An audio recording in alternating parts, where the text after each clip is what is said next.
เดียววันนี้มารีวิวตัว MC นะกับตัว Top A นะตัวนี้จะเป็นตัว MC นะตัวใหม่ล่าสุดเลยกล้องเป็นกล้อง Discovery ขนาดเป็น416คูณ42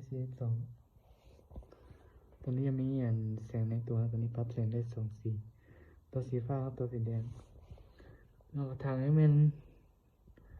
ทางอนุนะ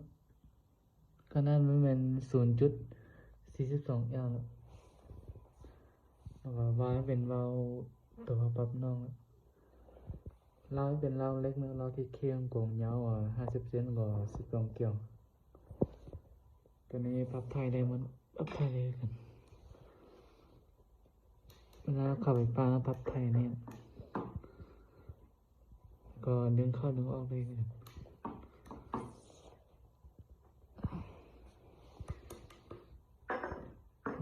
เดี๋ยวเราบีบตัวนี้บีบตัวนี้แล้วก็ดึงได้จะมีล็อกนะก็ตัวนี้มันตัวเดียวกันแต่นี้ใส่กล้อง BSA นะกล้อง BSA ขนาดจะเป็น404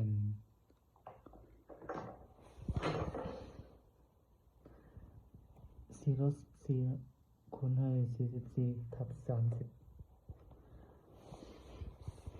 สุดยิ่งก็เดียวกันนะทางก็เดียวกันเราก็เดียวกันเก็บเสียงก็เดียวกันนะแต่ว่าต่างแต่กล้องมันสิใครที่สนใจเรื่องใดก็ติดต่อได้เคส2เลย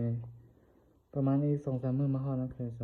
2เดี๋ยวนี้ยังไม่ได้ตัว MC กับ Top A นะ Top A นี่ใส่กล้อง BSA จะเป็นประมาณ10 ไปนะตัวจะเป็นตัวใหม่ตัวไปประกอบตัว Top A ตัวสุดใหม่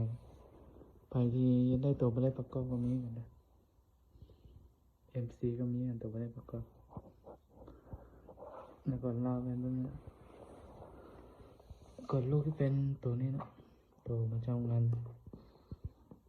ตัวนี้จะประมาณ19 แกรมเลย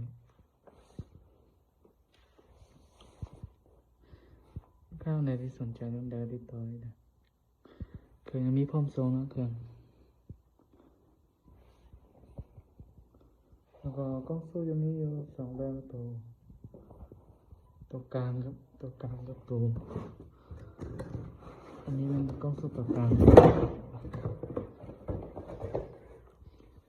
กล้องสู้ตัวกลางแล้วก็ตัวน้อยยังมีตัวน้อยมันตัวนี้ถ้าใครสนใจเรื่องใดเสิร์ชหาทางเอาเลยเครื่องมีพร้อมส่งเดียวตรงนี้เครื่องมีจำนวนจำกัดนะไปก็ไปได้นะส่วนคอนโดบ่มีนะคอนโดกับปาติโก้อีก2-3 มื้อก็มาฮอดใครที่อยากได้รุ่นใดก็จองไว้ก่อนนะส่วนเดี๋ยวนี้มีแต่3 รุ่นนี้นะ